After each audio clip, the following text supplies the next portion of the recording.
આજે જસદણની અંદર ઘણા બધા ખેડૂતોની હાલત જે માંડવીનો પાક નિષ્ફળ જવાથી જે દવાના કારણોસર ડુપ્લિકેટ દવાઓ આવતી હોય એમના કારણોસર ખેતરોમાં માંડવીમાં મોટા નુકસાન થઈ રહ્યા છે, જેથી કરીને ખેડૂતોની હાલત અને મજૂરોની હાલત આશા ઉપર પાણી ફરી વળ્યા છે।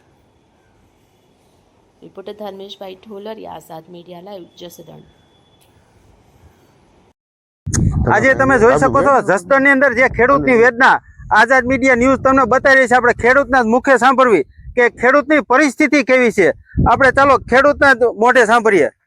તો ભાઈ ખેડૂતભાઈ, આ તમને માંડવીમાં કેવું લાગે છે, શું થયું છે? મારું નામ નીતિનભાઈ ચોહલિયા છે। ખાનપર રોડ માંથી અમારી વાડી આવી છે। આજ તમે જોઈ શકો છો, પેલા તો અમે ખેડૂત ભાઈઓ ન્યૂઝ વાળા ભાઈનો અમે આભાર માનશું કે તમે અમારી વેદના સાંભળી। આજે તમે જોઈ શકો છો કે ખેડૂત ભાઈઓ જે ખડની દવાઓ છાંટે છે, જે શિયાળાની અંદર ઘઉં વાવ્યા હોય, ઘઉં 25 દિવસ મહિના દિવસના થયા હોય, એક એલગ્રીપ નામની દવા જે આવે છે, એ દવા ખેડૂતો જે ઘઉંમાં છાંટે છે એના હિસાબે ગયા વર્ષે દવા આખી મને તો એવું લાગે છે ડુપ્લિકેટ જ આવી છે દવા। તમામ ખેડૂત, આ બધા ખેતર તમે જોઈ શકો છો, જે જસદણ તાલુકાનું અંદર જે ગામ છે માધીપુરની અંદર આજે આપણે ન્યૂઝ ને સમાચારમાં બધી આપણે જોયું કે 1800 વીઘા જમીનનો માંડવીનો પાક ફેલ। પણ મારે એટલું ગુજરાત સરકારની એટલી વિનંતી કરવી છે કે તમે લોકો ધ્યાન આપો। મારે ખેડૂતોને ડુપ્લિકેટ ખાતર દેવામાં આવે છે, ડુપ્લિકેટ દવાઓ દેવામાં આવે છે, છતાં તમે જોઈ શકો છો આજે મારી પોતાની જ માંડવી આ કેટલા વીઘાની છે, 10 વીઘાની આ માંડવી છે। 10 વીઘાની માંડવી મારે ફેલ ગઈ। આ એલગ્રીપ દવા મેં ગયા વર્ષે ઘઉંમાં છાંટી હતી, આ ઈ મને આ નડ્યું, મેં આનો લેબે કરાવી લીધો, બધું મેં કરાવી લીધું, નામ એલગ્રીપ દવાનો આવ્યો। આ માંડવી મારી 2.5 મહિનાની છે। આ 6 વીઘા જમીનમાં મેં 9 મણ બિયા નાખ્યા છે। તમે કોઈ પણ ખેડૂતને પૂછજો કે 6 વીઘા જમીનમાં 9 મણ બિયા એટલે માંડવી પારવી ન, તમે જોઈ શકો છો, આ બધી જોઈ શકો છો।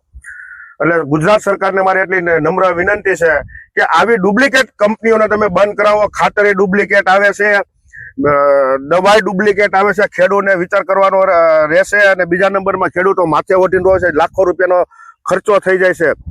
મજૂરો જે આપણે બોલાવો એને બિચારાને એની મજૂરી ન હુજે, છતાં ગુજરાત સરકારને થોડુંક ધ્યાનમાં લેવું છે, મારું કહેવાનું એવું થાય છે। જય હિન્દ, જય ભારત, જય ગરવી ગુજરાત। તો તમે ખેડૂતની વેદના સાંભળી શકી છે। આ જે માંડવીનો પાક નિષ્ફળ ગયો છે, જે દવાના કારણસર જે ઘઉંના પાક હોય એમાં જે ખડની દવા મારવામાં આવતી હોય એ દવાથી આ જે નુકસાન થતું હોય એ ખેડૂતની વેદના છે। અત્યારે તમે જોઈ શકો છો ખેતરની અંદર મોટા મોટા ખાલા પડી ગયા છે અને 2.5 મહિનાની માંડવી છે, તો છતાં એમને મજા આવે કે હજી મહિનાથી પહેલા વાવી છે એવી લાગે છે। આજે આઝાદ મીડિયા ન્યૂઝ જસદણ લાઈવ તમને બતાવ્યો છે ધર્મેશ ઢોલરિયા। આજે તમે જોઈ શકો છો આ બાજુના ખેતરના ખેડૂતની વેદના એના મોઢે સાંભળીએ। તમને આમાં શું લાગી રહ્યું છે? આ માંડવી અમે વાવી અને લગભગ આજે 60 દિવસ થઈ ગયા, છતાં માંડવીમાં કોઈ પ્રકારનો વિકાસ નથી અને માંડવી બળતી જાય છે।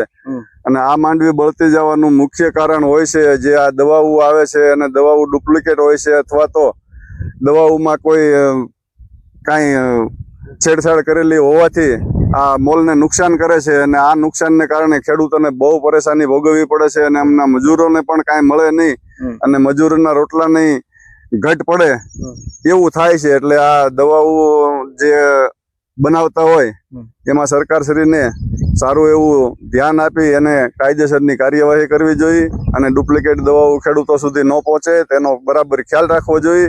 ખેડૂતોને ઇંગ્લિશમાં લખેલી દવાઓમાં આવે એ એટલા બધા ભણેલા ખેડૂતો હોતા નથી અને કોઈ જોતા નથી, અને ખેડૂતોને આખા વર્ષની પાક નિષ્ફળ જાય અને ખેડૂત બરબાદીને રસ્તે જાય છે।